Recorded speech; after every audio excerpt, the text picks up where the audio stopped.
Hai semua, Assalamualaikum. Dalam video kali ini, cikgu akan berkongsi tentang matematik tingkatan 2, bab 12, sukatan kecenderungan memusat. Dan kita akan lihat satu standard kandungan 12.1, sukatan kecenderungan memusat, dan satu standard pembelajaran iaitu mengumpul data, membina dan mentafsir jadual kekerapan bagi data terkumpul.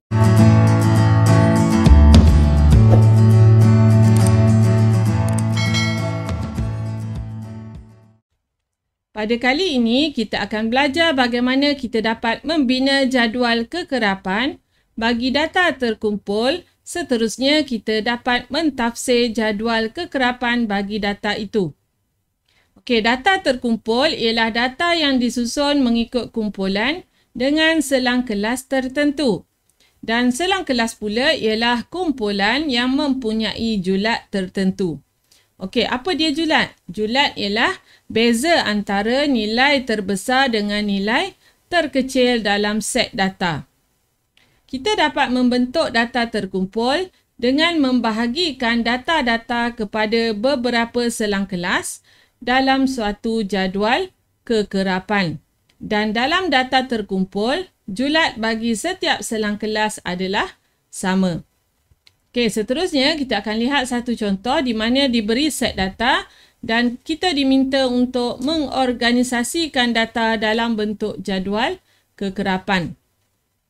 Set data menunjukkan markah ujian matematik bagi 30 orang murid tingkatan 2 Zuhal dalam peperiksaan pertengahan tahun. Organisasikan data tersebut dalam jadual kekerapan mengikut kelas yang diberi. Okey, jadi yang ni selang kelas telah diberi.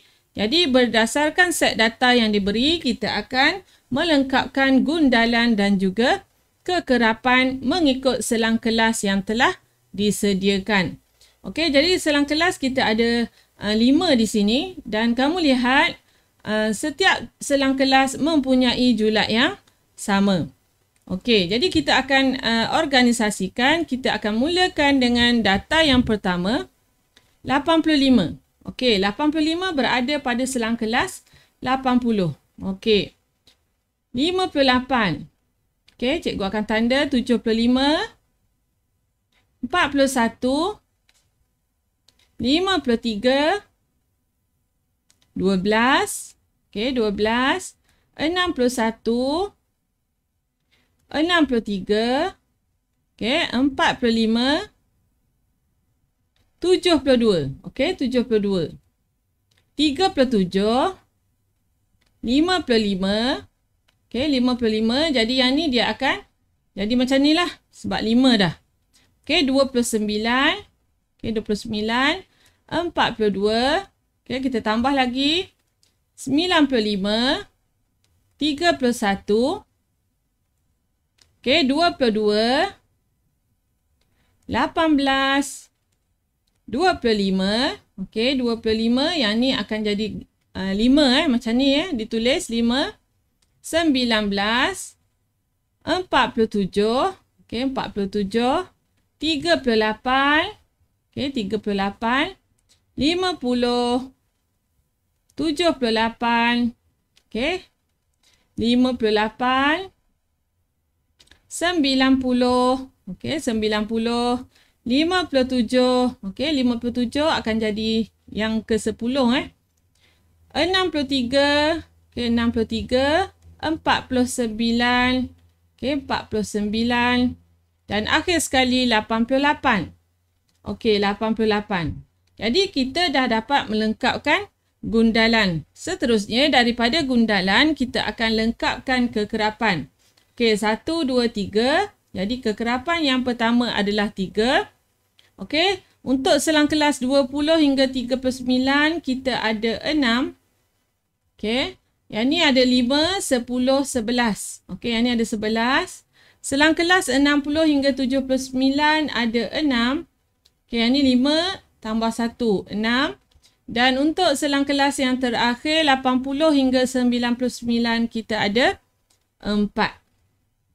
Okey, jadi inilah cara untuk kita mengorganisasikan data kepada bentuk jadual kekerapan. Okey, cikgu buat satu persatu supaya mengelakkan kita tercicir mana-mana data. Okey, boleh Seterusnya, kita akan lihat pula contoh yang kedua. Dalam data di bawah menunjukkan jisim dalam kilogram bagi 20 orang murid. Organisasikan data jisim itu dalam bentuk jadual kekerapan. Okey, sama seperti tadi telah diberi selang kelas. Okey, daripada 40 hingga 44 sehingga selang kelas 55 hingga 59. Jadi kita akan ulang langkah yang sama seperti tadi. Okey, kita akan ulang langkah yang sama seperti tadi. Kita akan mulakan dengan data yang pertama 48. Okey, 48 berada di sini. 41. Okey, 53. 46. Okey, 46 berada di sini. 50. 47. 44. 57. Okey, 57 berada di sini. Okey, 47. 46. Okey, 46 dah jadi 5. 5 kita tulis macam ni. 40. Okey, 58. 55. 45. Okey, 45 kita tambah satu lagi. 51. 42. Okey, 42. 41. 41 akan jadi 5 Okey, 52. Okey, 52 berada di sini. 48. Okey, 48 berada pada selang kelas ini. Dan akhir sekali 53 berada di sini. Okey, jadi kita dah tanda semua data. Jadi kita lengkapkan untuk kekerapan. Jadi yang ni ada 5. Okey, yang ni ada 7. Yang ni ada 5. Dan yang ni ada 3. Okey, daripada jadual kekerapan ini. Okey, soalannya yang seterusnya. Berdasarkan jadual itu, tentukan bilangan murid yang mempunyai jisim dalam julat 45 kg hingga 54 kg. Okey, soalan ni dia nak bilangan pelajar. Okey, bilangan pelajar yang mempunyai jisim dalam julat 45 hingga 54. Okey, kita lihat 45 selang kelas 45 hingga 49.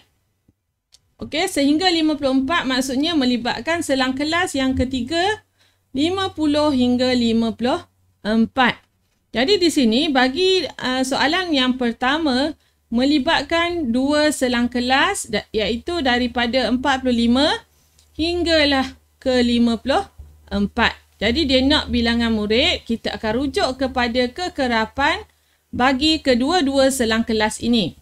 Jadi bilangannya kita akan jumlahkan. Okey, kita akan jumlahkan 7 kita akan tambah dengan 7 tambah dengan 5 iaitu seramai 12 orang. Okey, daripada jadual kekerapan yang kita bina tadi, kita tafsirkan semula jadual kekerapan berdasarkan soalan yang diberi. Okey, ini soalan B yang pertama.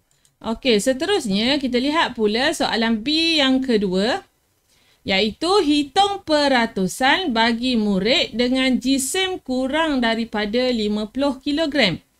Okey, yang ni soalan dia nak peratusan.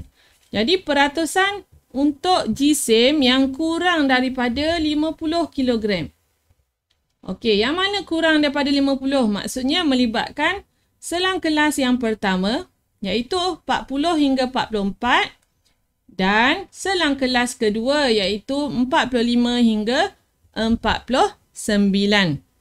Jadi melibatkan dua selang kelas, kita akan rujuk kepada kekerapan selang kelas pertama dan kedua. Iaitu, untuk dapat peratus, kita dapatkan bilangan data yang diminta iaitu kurang daripada 55 tambah dengan 7.